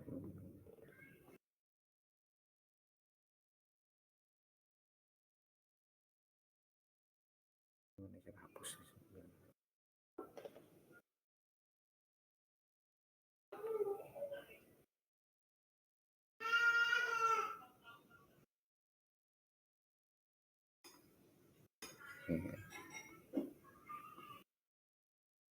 Ini Daniel. Daniel melihat dari kacamata nubuatan bahwa kerajaan itu akan datang. Kerajaan sorga akan datang, akan muncul. Ya, kalau ya, rajanya, lihat rajamu datang, kata Matius. Ya. Kalau raja sudah datang, berarti apa yang mengikutinya? Ya, kerajaan itu ya, di belakangnya. Hanya yang tidak bisa dilihat oleh Daniel adalah fase-fasenya. Bahwa Yesus datang pertama kali, fase 1 untuk menyelesaikan dosa. Kemudian Yesus datang yang kedua kali untuk mendirikan kerajaannya 1000 tahun. Jadi itu yang tidak dilihat oleh Daniel. Jadi ibaratnya kalau kereta itu dia lihat, wah keretanya mau datang nih. Tapi dia tidak lihat ada berapa gerbong di belakang kepala kereta itu. Udah tangkapnya. Jadi yang Daniel lihat, oh keretanya mau datang. Kerajaannya akan datang. Rajanya sudah datang. Hanya Daniel tidak bisa lihat. Kalau kita lihat dari sudut pandang depan itu kan, ada berapa banyak gerbong di balik kepala kereta itu. Sama ketika Yesus datang untuk pertama untuk menyelesaikan masalah dosa, kedua dia datang baru untuk mendirikan kerajaannya. Kita lihat, nah itu yang tidak dilihat oleh banyak nabi-nabi dalam perjanjian lama.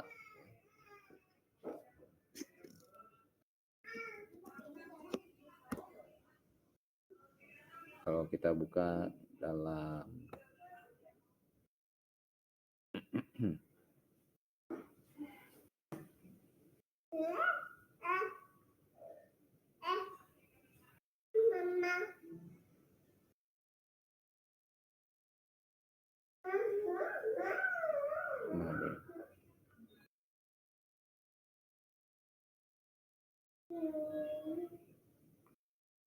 dalam kitab Ibrani, coba kita buka Ibrani.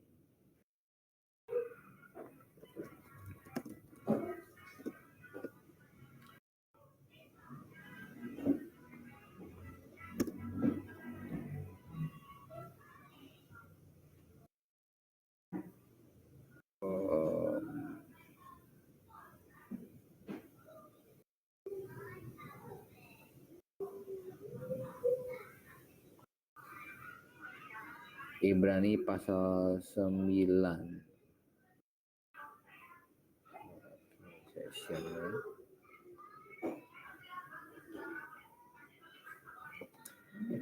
Sembilan 28. Demikian pula Kristus hanya satu kali saja merobahkan dirinya untuk menanggung dosa banyak orang. Sesudah itu ia akan menyatakan dirinya sekali lagi tanpa menanggung dosa untuk menganugerahkan keselamatan kepada mereka yang menantikan dia. Jadi 2 kali datang ya, di fase 2 kali datang. Nah, ini yang tidak dilihat oleh banyak nabi dalam perjanjian lama ya. Mereka lihat gerbong keretanya mau datang. Nah, keretanya mau datang tapi ada berapa gerbong. Oke, jadi itu oke. Kemudian kita masuk tanggung ya, 850. Ya, saya mau masuk ke Matius pasal 1. Silsilah Yesus Kristus. Oke, baik. Ya. Kita tanggung, kita akan lanjutkan ini di pertemuan kita selanjutnya nanti ya.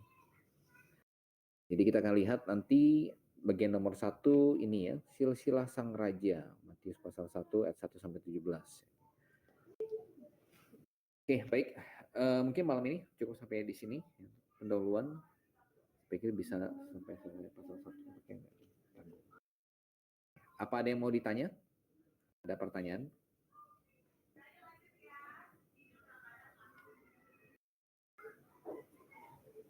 Ada? Kalau tidak ada, berarti pertemuan pertama kita selesai sampai di sini. Bagi Anda yang ikut di Kids, ya masih ada 2 minggu batal tambah ya. Jadi nanti konfirmasi saja ke Kak Lina di TU. Tapi semoga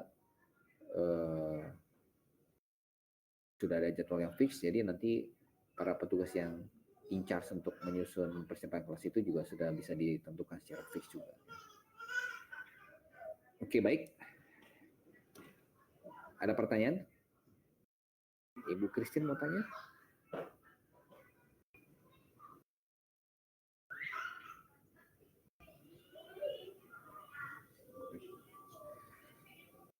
Oke.